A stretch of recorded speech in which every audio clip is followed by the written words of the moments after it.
Zombie drug ಅಪಾಯದ ಬಗ್ಗೆ ದುನಿಯಾ ವಿಜಯ್ ಎಚ್ಚರಿಕೆ. ಮಾದಕ ವ್ಯಸನದ ವಿರುದ್ಧ ಕರ್ನಾಟಕ ಪೊಲೀಸರಿಗೆ ನಟನ ಮನವಿ.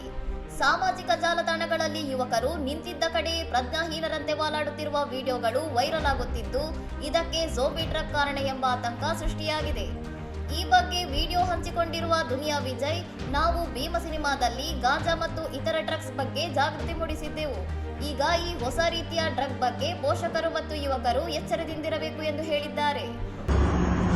ನಮಸ್ಕಾರ. ಈಗಾಗಲೇ ನೀವು ಭೀಮಾ ಸಿನಿಮಾ ನೋಡಿದ್ರಿ. ಅದರಲ್ಲಿ ಗಾಂಜಾ ಮತ್ತು ಟೈಡಲ್ ಬಗ್ಗೆ ಮಾತಾಡಿದ್ವಿ. ಈಗ ಹೊಸದೊಂದು ಡ್ರಗ್ ಬೆಂಗಳೂರು ಬಂದಿದೆ ಅನ್ನೋ ಮಾಹಿತಿ ಇದೆ. ಅದು ಝಾಂಬಿ ಅಂತ. ಸೊ ಹಾಗಾಗಿ ಯುವಕರು ತುಂಬ ಹುಷಾರಾಗಿರಬೇಕು. ಝೋಂಬಿ ಡ್ರಗ್ಸ್ ಸುದ್ದಿಯ ಸತ್ಯಾಸತ್ಯತೆಯನ್ನು ಪೊಲೀಸರು ತನಿಖೆ ಮಾಡಬೇಕು ಮತ್ತು ಈ ಮಾರಕ ಮಾಫಿಯಾದಿಂದ ಯುವಕರನ್ನು ರಕ್ಷಿಸಬೇಕು ಎಂದು ವಿಜಯ್ ಕರ್ನಾಟಕ ಪೊಲೀಸರನ್ನು ಆಗ್ರಹಿಸಿದ್ದಾರೆ. ತಮ್ಮ ಪ್ರದೇಶದಲ್ಲಿ ಇಂತಹ ಅನುಮಾನಾಸ್ಪದ ವ್ಯಕ್ತಿಗಳು ಅಥವಾ ಮಾದಕ ವಸ್ತುಗಳ ಮಾರಾಟ ಕಂಡುಬಂದರೆ ಕೂಡಲೇ ಪೊಲೀಸರಿಗೆ ಮಾಹಿತಿ ನೀಡುವಂತೆ ಅವರು ಸಾರ್ವಜನಿಕರಲ್ಲಿ ಮನವಿ ಮಾಡಿದ್ದಾರೆ. ಈ ಹಿಂದೆಯೂ ತಮ್ಮ ಭೀಮಾ ಸಿನಿಮಾದ ಮೂಲಕ ಬೆಂಗಳೂರಿನ ಡ್ರಗ್ಸ್ ಮಾಫಿಯಾವನ್ನು ಬಯಲಿಗೆಳೆದಿದ್ದ ವಿಜಯ್, ವೈದ್ಯರ ಚೀಟಿ ಇಲ್ಲದೆ ಮೆಡಿಕಲ್ ಸ್ಟೋರ್ಗಳಲ್ಲಿ ಮಾತ್ರೆಗಳನ್ನು ಮಾರಾಟ ಮಾಡುವ ಜಾಲದ ವಿರುದ್ಧ ಧ್ವನಿ ಎತ್ತಿದ್ದರು. ಇನ್ನಷ್ಟು ಸುದ್ದಿಗಳಿಗಾಗಿ ನೋಡ್ತಾ ಇರಿ ಸೌರಂ ಟಿವಿ.